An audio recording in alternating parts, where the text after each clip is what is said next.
Welcome to VPG's Virtual Water Cooler Chat podcast, a platform that celebrates the rich tapestry of professional diversity, with a particular emphasis on empowering women. We aim to foster diversity, equity, inclusion, and accessibility, DEIA, for all, while recognizing and championing the achievements of everyone as a central pillar of our journey. In our conversations, we explore a wide spectrum of backgrounds, experiences, and perspectives, creating a vibrant mosaic that enriches our collective understanding and strengthens our commitment to diversity and empowerment. Today, Ashley Chung, principal and founder of VPG, had the pleasure of chatting with Meredith. Meredith is an Associate Solicitor at the United States Patent and Trademark Office, USPTO, where she serves as legal counsel on intellectual property law matters. At the USPTO, Ms. Schoenfeld defends decisions by the Patent Trial and Appeal Board, among other responsibilities. Ms. Schoenfeld is a founding member of the USPTO's Artificial Intelligence, AI, and Emerging Technology, ET, Working Group. This working group is comprised of AI experts from across the agency and has been responsible for several initiatives at the USPTO, including the issuance of request for comments, reports on AI and intellectual property policy, and the formation of the AI-ET partnership, which was announced by Director Vidal in June 2022. Ms. Schoenfeld also acts as a government liaison to the National AI Advisory Committee, NAIAC. Prior to her position at the USPTO, Ms. Schoenfeld worked as a senior patent attorney at Los Alamos National Laboratory in New Mexico and as an associate at a large IP law firm in Washington, D.C. Ms. Schoenfeld is a graduate of Georgetown University Law School and holds a BSc in Mechanical Engineering and Applied Mathematics from the University of Pennsylvania. Good afternoon, Meredith. How are you doing? I'm doing very well. Thank you, Ashley. How are you doing? I'm pretty good.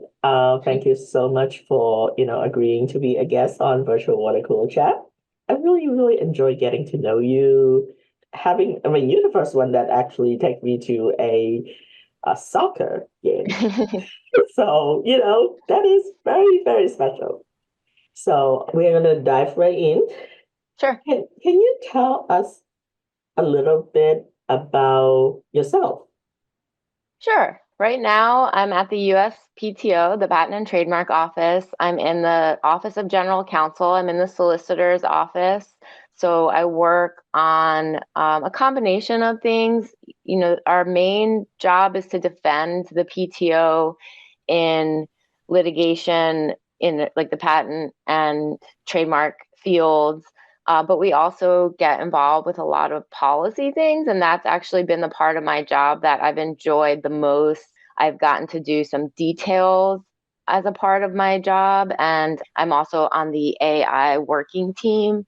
So I've gotten to kind of explore and learn about a lot of different issues that, affect patent law or affect science and technology and innovation and all of those things. So I really, have enjoyed the experience of PTO, which does allow me to, kind of see different things and try different roles and learn about different things besides just my job that I have. So that's where I'm at now. And how I got there was I started my job at I started my career at the patent office, actually. So when I graduated college, I was an examiner at the PTO, and I did that for 4 years.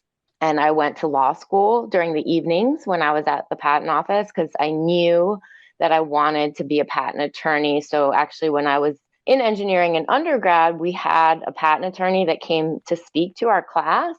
And when he spoke, I thought, well, this sounds like something that would be a really good fit for me because I did like learning about the science and engineering, but I also liked the sort of critical thinking and writing of the legal field. So I thought that would be a really good combination. So, I went to the patent office and I went to law school at night at Georgetown in DC. And from there, I wound up going to a law firm, the Finnegan Law Firm. And I practiced there for 6 years. And then I decided that I wanted to try something else. And so I went out to Los Alamos, New Mexico, and I worked as a patent attorney at a research lab. I wanted something just totally different. Like I had never lived in New Mexico. I basically only lived in like East Coast cities. I went to school in Philadelphia. I grew up in New York. I went to school again in DC. So I decided I wanted to just try something completely different. So I went out to New Mexico. And I, worked at the lab, and it was a great experience. I met wonderful people there. I got to experience the outdoors and, see the blue skies and see all of the great scenery of the Southwest. And I got to learn so much about laboratories and science and tech transfer and just all kinds of different skills. I enjoyed that position. But I decided I did want to come back to DC to be closer to my family and some other factors. So I got a job with the solicitor's office, and I've been there for 12 years. Wow. So That's quite a story. New Mexico, when you were talking about that, I was thinking a friend of mine who did her residency in New Mexico. This is a college friend from Kansas, and she went to med school, and eventually she went to KU Med. And then I think she finally did her residency with her now husband in New Mexico. Now she is in Portland, Oregon. Oh, wow. And yes, and her daughters are super adorable. The eldest one just started her freshman year at Berkeley. So that's good. I mean, New Mexico, it definitely, the Southwest is a very interesting area that I have not quite explored. Do you feel that the people are different, very different from the East Coast or anywhere that you have lived?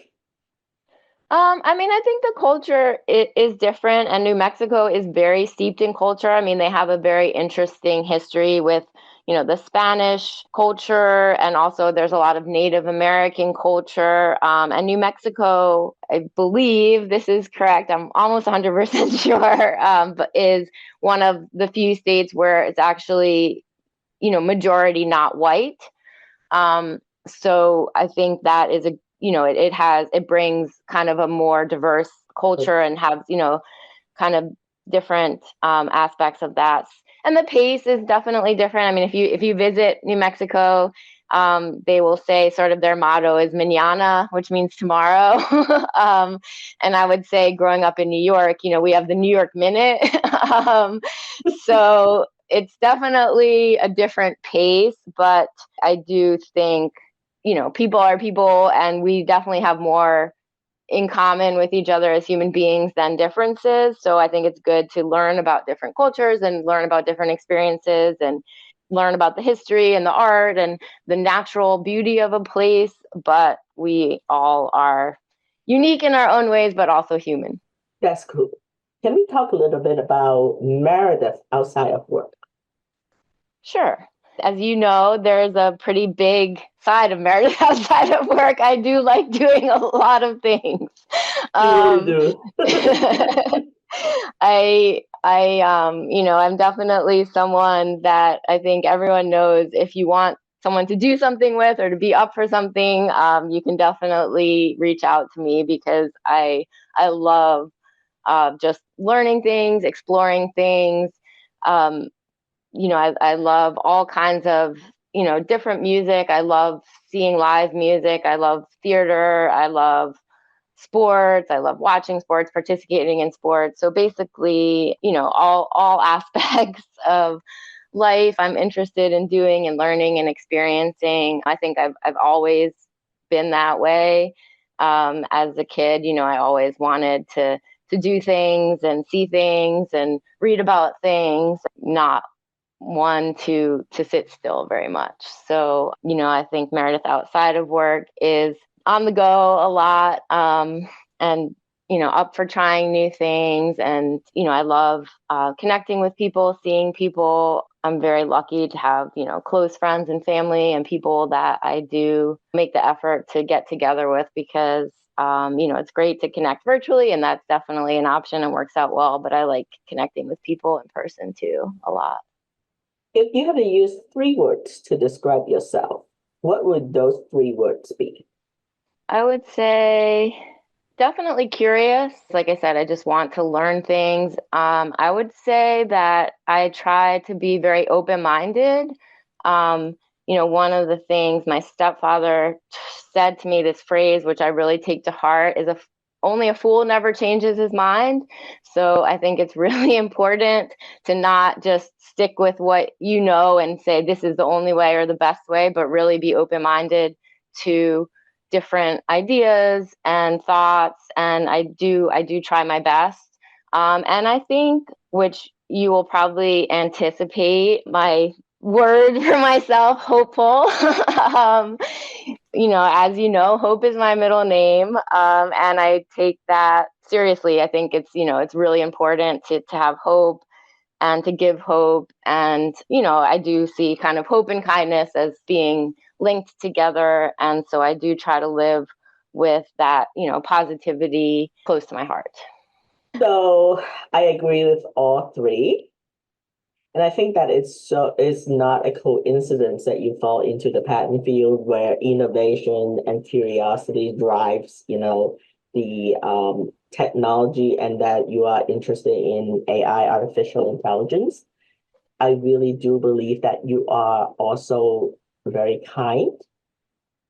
And the fact that you are in the patent industry, government or not, you have your life, but you try, in my opinion, you try so hard to be supportive to other people. And I think that is really a rare quality.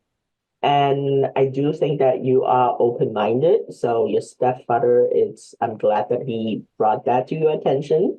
Hope I think I've talked to you about this before, is that I read like an acronym one day. We went to the Hope concert with the Surgeon General. That was Yes. not something that I would, and I actually saw Hello Black in person. And then Yeah, that was amazing. That was really amazing. I really love that song. I Need a Dollar, something like that. And then there was just so many really talented and diverse people that will really just make huge difference during COVID, and now being able to get given them the awards and the medals so that they can actually, hopefully that will inspire other people to also be more selfless and be more thinking about what we can actually do to offer and pay back to our community. So thank you for taking me, like some of the major experience in my life, Meredith brought me there, like this United game. I'm happy to hear that, because I do, I like bringing people together and inviting people to things and, having new experiences. And sometimes the things we go to are not as successful. I know the other day I went to a show with Cocklee that I had picked out, and I didn't know that much about it. And it was a little different and darker than we thought. So it's not always a success, but it's still good to have the experience and learn and see things. And although we were talking about it, that it was kind of dark, but then it did resonate with us. So we did think, well, it's still sort of a worthwhile thing to see, because it stayed with us and made us think. So this is why being open-minded is very important, because if we don't, then how would we know what is not dark? Where do we get the point of comparison, right? So we have a local high school here, Rockridge High, that actually has performances, and I think they are putting on Rent. And I told my friend, I said that I really want to see that, and I said maybe I'll take my mom. But then I'm thinking like that might be not an appropriate show for my mom. Because I don't know exactly what she would think about that. Right. So yeah, because I had the soundtrack before, and because it's come out from a while back, and then so my friend, I was asking her, I was like, "Do you want to go see it?" She goes like, "I've seen it on Off-Broadway already." I'm like, "All right." So if I am so inclined and decided to go, I might just like pick up a ticket if they have it available, and I just go and see that show by myself. I think that would be awesome. I really do enjoy Broadway show and even off Broadway, and so next time when you have like those Hope concert, let me know. I'll be there. You should definitely see Rent. It is a great show. The music's great. It is a little sad, but it's good. And I also do believe that, I see things myself. I go to events myself. I think that it's great to do that. You'll be with people that like-minded people. So sometimes you'll wind up talking to someone, sometimes it just forces you to meet new people. Like, even when I went to your book thing, I knew you, I didn't know some of the other people, but, because I was by myself and you were the star of the show, so I didn't want to bother you as much. I did wind up talking to some people that I wouldn't have otherwise talked to. And it's just great to know that you can enjoy your own company. So I definitely encourage people to experience things by themselves, and don't be afraid to go to things, either professional things, personal things. It's a good experience. The test that I usually would ask people would be, would you go to a fancy restaurant by yourself, or just any restaurant by yourself? I would, yeah. So I don't tend to gravitate towards fancy restaurants because I'm not such a foodie. So it's like I feel like it's kind of wasted on me, the experience. But if there was a place I wanted to try, or I would definitely go to a restaurant by myself. Yeah, because some people are not so inclined to do that. They just need to have people to go with them. I actually do enjoy spending a lot of time on my own, because I'm kind of an ambivert. And I really do think that I'm an introvert because I really enjoy, and also my energy comes from just sitting here writing. So that's why I like writing books and stuff like that, meeting deadline on my own. And so it's kind of nice that I have my own basement room to basically do my thing. But, running a business and doing a lot of things, especially with the next generation of like the people that are much younger than I am, and with very different values than I am. So I wanted to pick your brain. What is your perception of diversity, equity, inclusion, and accessibility?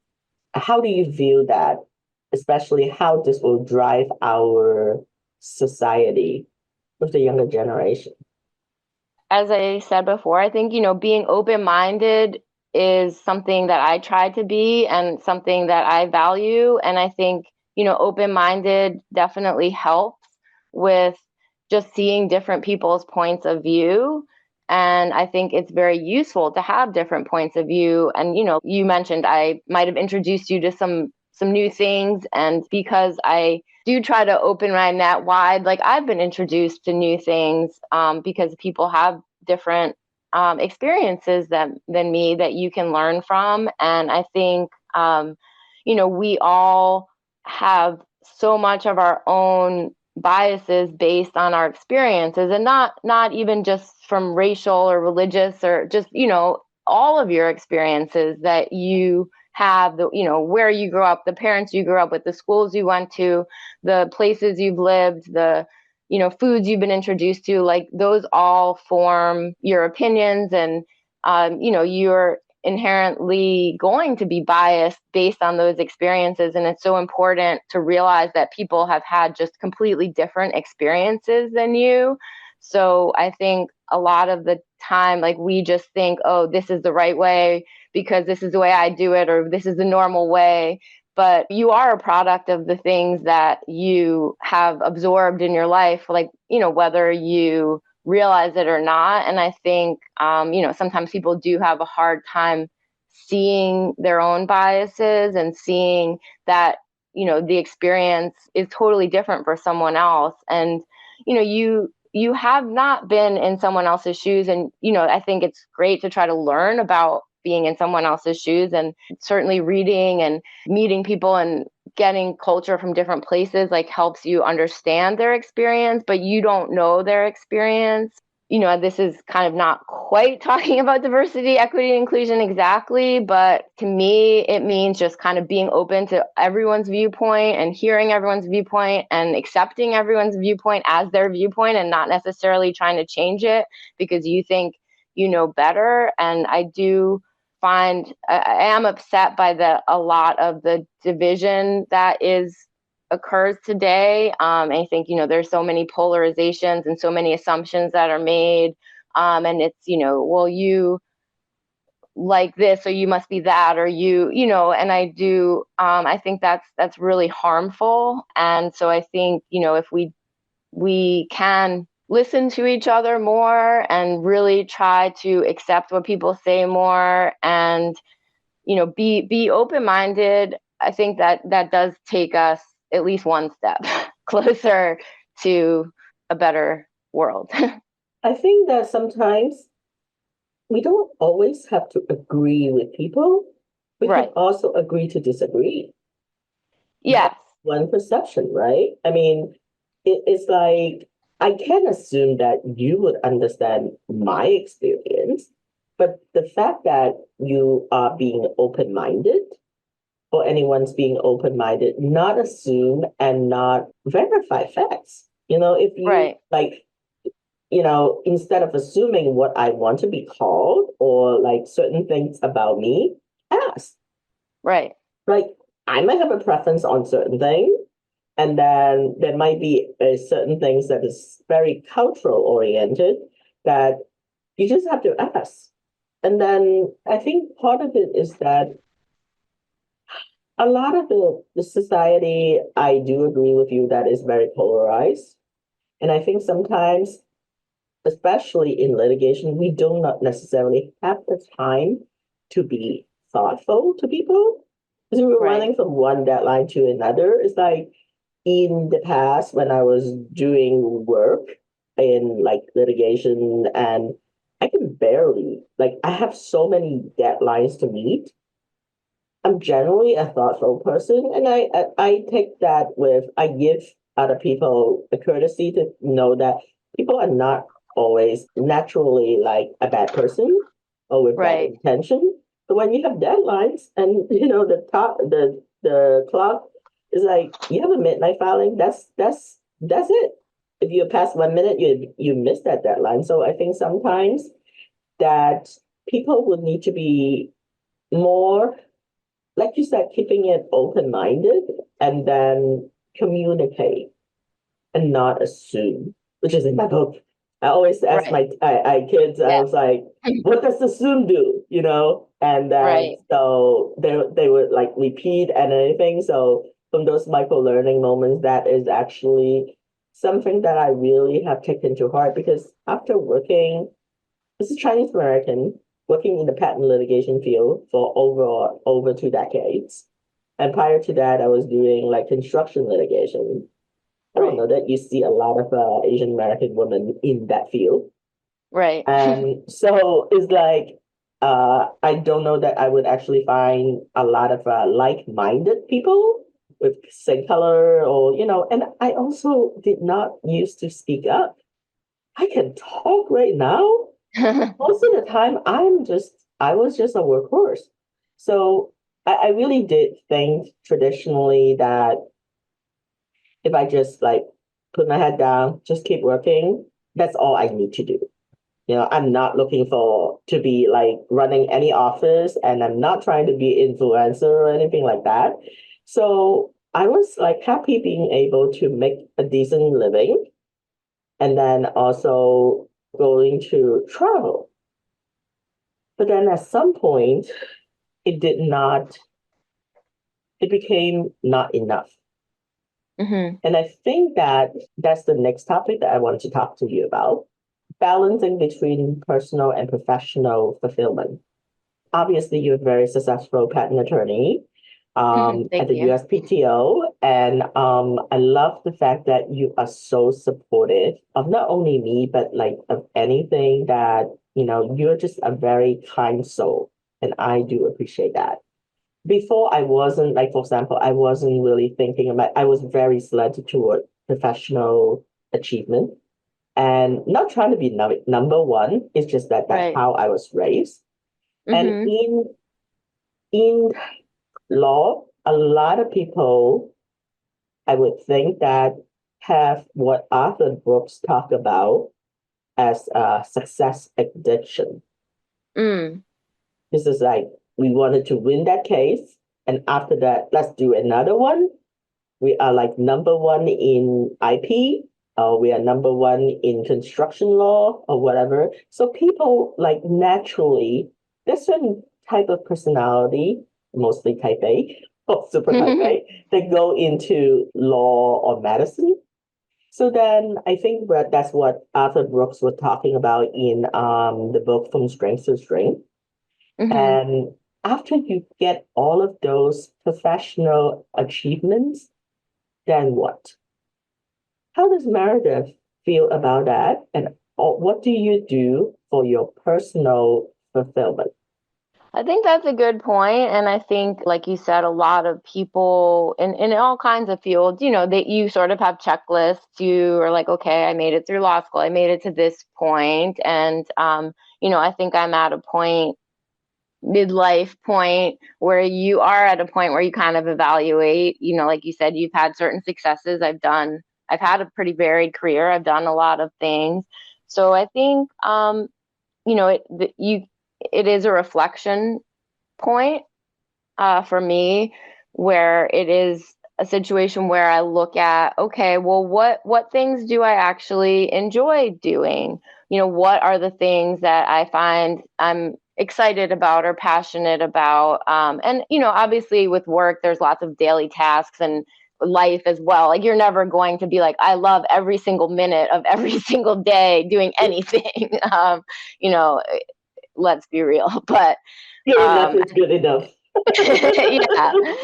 yeah. As I've sort of weaved through my career and done certain things, like you said, with litigation, there's certain challenges about litigation that I like, but it's also not where my heart is, because I'm not that win at all costs kind of person. That's why kind of being at the government is nice, because you don't have to fight till the death. You don't have a client that's driving it. You can say, well, here's where I think the reasonable position is, and this is the position we should take. And you get much, less pushback on that as the government, because as the government, we're allowed to be reasonable and kind of take the best path.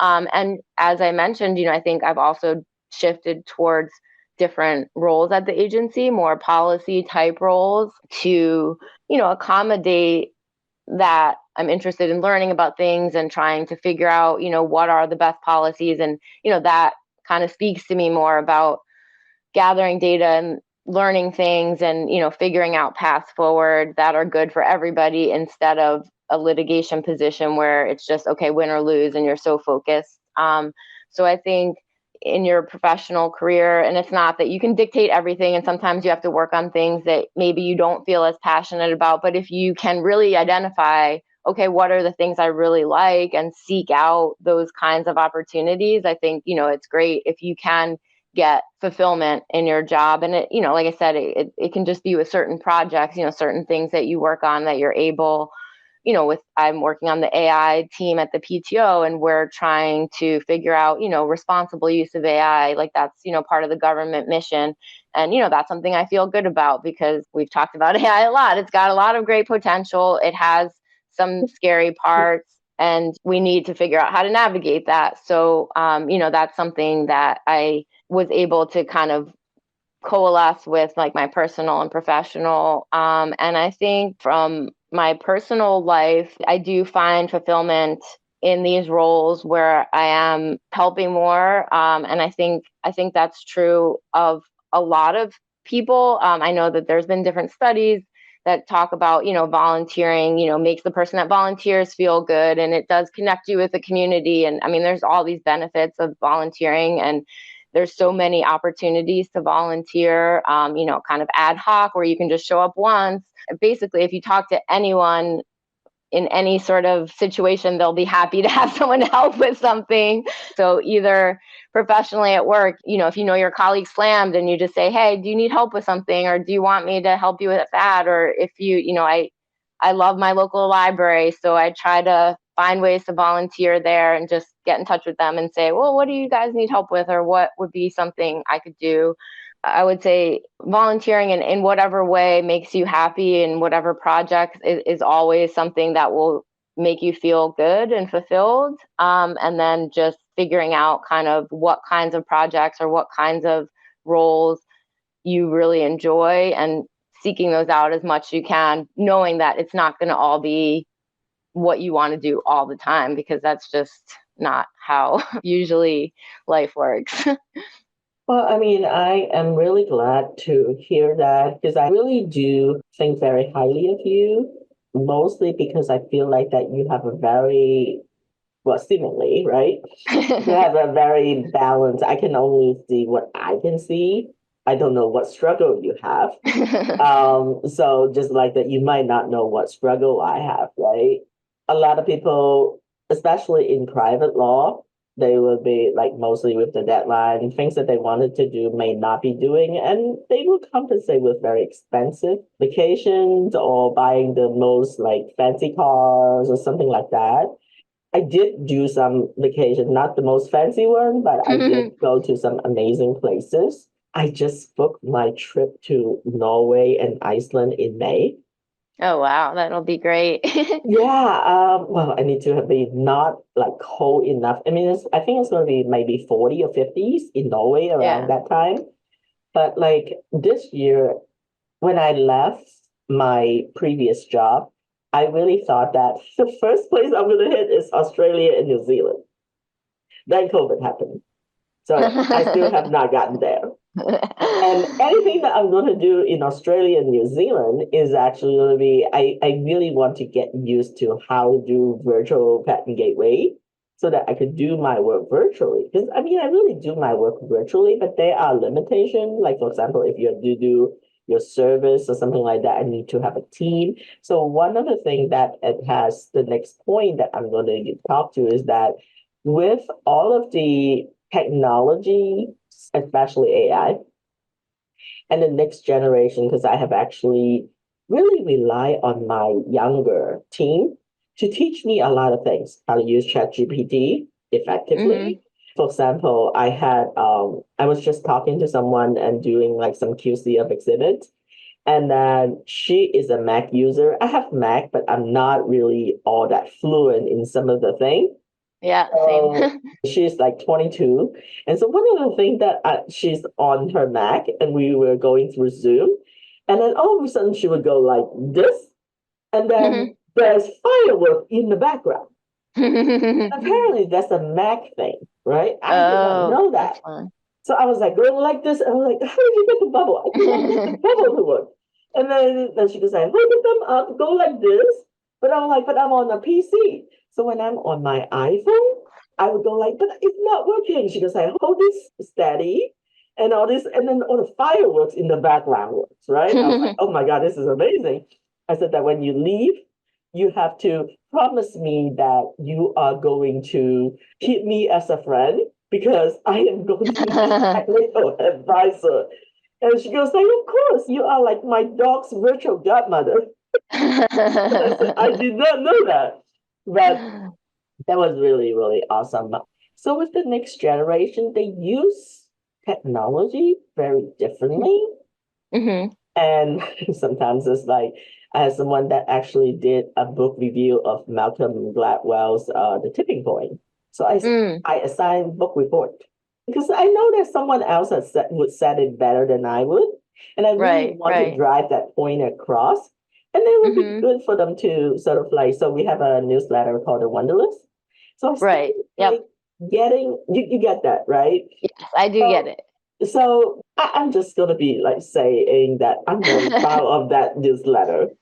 We have to go through a lot. And in the beginning, it's like only a couple of people. But then at some point, I decided that, you know what, I'm just going to have like different contributor so that they can actually talk about what they want and get the viewpoint across, either travel or like live or anything like that. So I assigned different books, The Tao of Self-Confidence, Gravatars, and I've actually started reading Malcolm Gladwell's The Tipping Point. Actually, I listened to the audiobook. Okay. And so I've read like David and the Goliath and all this, but those are not necessarily the type of books that our Gen Zers will gravitate toward. So I assigned a book to one of our young ones. And I've kind of know her writing style and stuff like that. And at the end, she goes, when do you want me to give you the report? And I said, well, just meet it by this deadline. So I'm teaching deadline and I'm having making Nice. sure that they actually have that, right? So people was like, you give them book report? I'm like, no, you. Same difference, but Right, I right. read that. I was like, wait a minute. I was looking at the review before it's coming out for February, so I'm refinalizing it. When I read it, I was like, very, very detailed analysis. Hmm. So I was really impressed. Not that I should be surprised, but I was very impressed because I see the distinct differences in the writing style. I asked a couple of people, I polled a question. I was like, what do you guys think about this? And then people was like, I thought it was pretty good. So I need to confirm one thing. So I have Okay. my Zoom meeting and Okay. I said that great job. May I ask you an honest question? Did you use ChatGPT to do any of this generative Yeah. AI? So no, it really doesn't do something like that. No, okay, well, I'll take your word for it. And then, of course, I also probe additional questions. So Right. what did you really think about this? And then she said, well, I thought that Malcolm Gladwell was really, really had a lot of foresight because the book was written a while back. And then some Mm-hmm. of the societal issues, the thing that he talked about, suicide and also the smoking and everything, that really has a lot of implication in today's society Hmm. issues. So I thought that it was really cool because but for me assigning that book, I don't Hmm. think that they were reading it on their own. Right, right. So Yeah. that was really an interesting way of making an impact to the next gen and vice versa, because there are a lot of things that I wouldn't have done.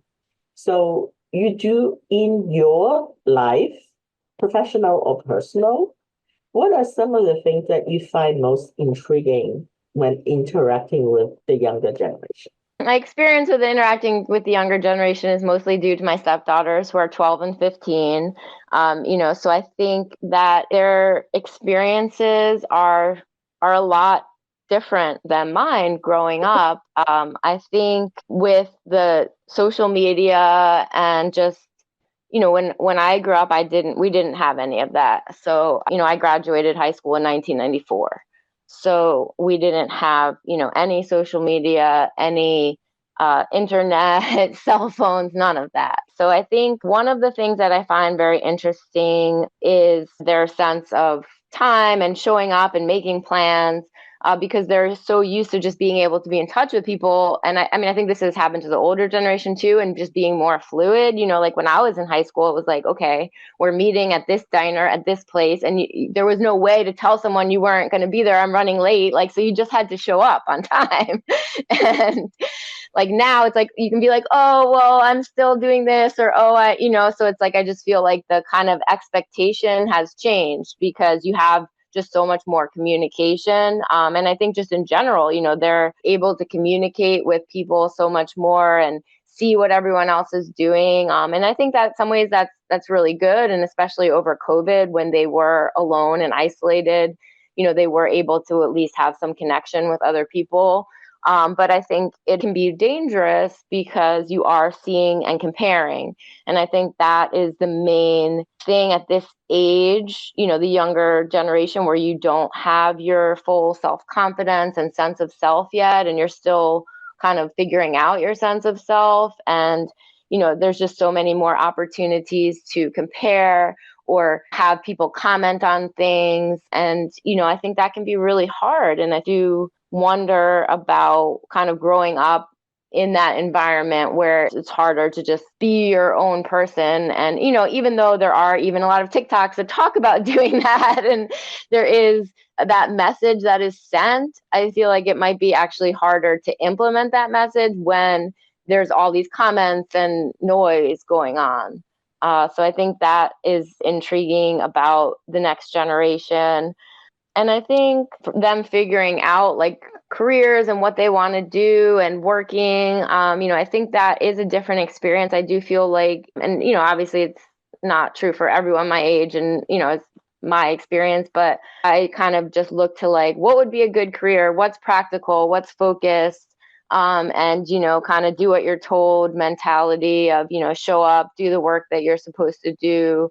And I think, now there is more of a feeling of, oh, I don't necessarily want to give up my personal life. I don't want to, some of the things that we touched on a little bit earlier about, finding things you enjoy or not making work like the biggest priority. I think that is, something that has been told and adopted to the younger generation, which I think our generation or my generation is learning those messages too and seeing those messages, but it's not what we grew up with. I'm very curious to see like where my stepdaughters end up career-wise and what they wind up doing with their personal lives and time and what kind of adults they'll be. So.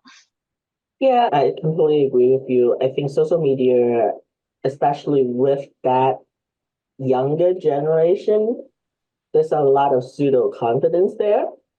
And that is covering up the vulnerability. I mean, everybody's just texting, but can you actually have a conversation with a real person? Right? That is something that it doesn't matter whether you're introvert or extrovert, and it doesn't matter where you are. That is some life skill that will actually take you further because it's not only your technical skill that will take you to the next level.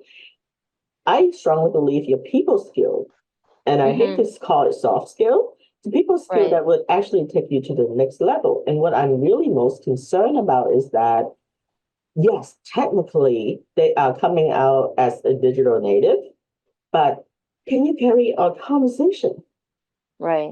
And I think that's one of the things that it has, when I talk about like the personal fulfillment, I did not know that that's what made me feel fulfilled because sometimes my kids drive me crazy. I don't have any kids of my own. I was like, why are you not doing this? And then the thing is like, if I see something wrong, I'm not the type of person that would say, I'm just like, oh. Right. When you're running a business, you also, especially in social media, if you upset your younger people, they may go on TikTok and basically just blow up your whole company, who knows, and not in a good way. And then so where do you find the balance? But at the same time, like there were things that I have gone through, the experiences that I wanted to share that will allow people, in my opinion, that would benefit them. So I feel like that I have an obligation if I see something, say something, right?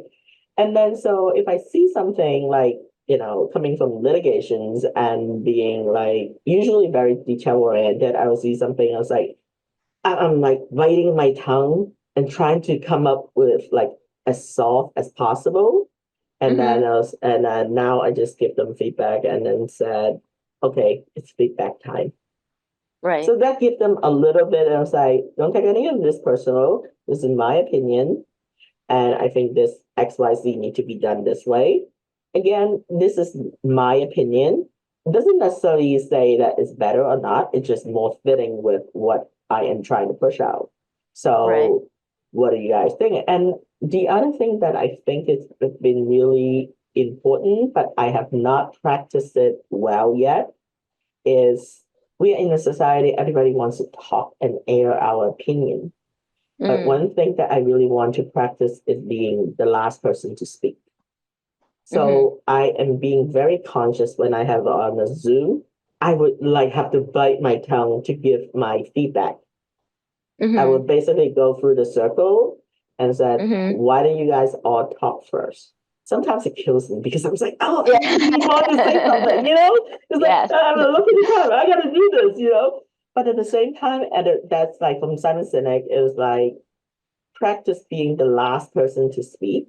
Because once you start, even with like body language, people can tell. That is what I have learned. We just finished on-demand course to prep. It's called The Journey of Self-Love, and it's with Sheena Yap-Chan. And so I put together my like team that has like video editor, computer science and, statistics, but they are like really good at what they do in terms of video editing. And me, I was like, you guys are so lucky I don't have time, and nor do I really have the interest to do editing, because otherwise you won't have a job here. But they just do it so much better on those. But I think the issue is that what I'm really enjoying for my work, besides the filing, and the filing is what really pays my bill and help me pay for them. But what is really important is to utilize those type of projects and set up standards so that they can understand what is deadline, what is accountability. And for me, what I'm learning is technology, and also getting a different viewpoint that I normally would not be exposed to. And I thought that was huge. Yeah. And that's where I'm very lucky right now. I have a group of people that are really, really good. But as sort of like a business owner, well, obviously I would want to keep them for as long as I want to, but I am not some big company. So I also have to realize and be realistic that after this training, they're going to move on. Right. It really is a test of my own personal strength and integrity in some way. Because I really want to be selfish. It's like, what can I do to, like, how much can I pay to afford to keep them here and all these things? But I've actually come to terms that the best thing to do is to, at this part of the journey, when we meet at this path, is offer what I can afford. I can offer either be like financial or just basically advice, and then offer them connection to take them to the next level. So I really think that is what I've come to realize is important to me and also to BPG. So I thought that was really interesting how in 4 years I can have a company that actually balance, not always 50%, but somewhat strike that balance between the personal and professional fulfillment. That's what I want to offer. And I really enjoy our chat. If our audience would like to connect with you, do they would LinkedIn, or what are the best ways? Yes, I'm on LinkedIn, Meredith Schoenfeld. So luckily, there are very few Meredith Schoenfelds in the world, so it's pretty easy to find me. And I'm happy to, connect with people. If anyone has any fun events, I'm happy to, or even not fun events, I like to experience it all. So and I'm going to see you at the DEIA workshop. Yes, looking forward to it. Yes. Thank you so much. So much, Meredith. I really do appreciate you taking the time.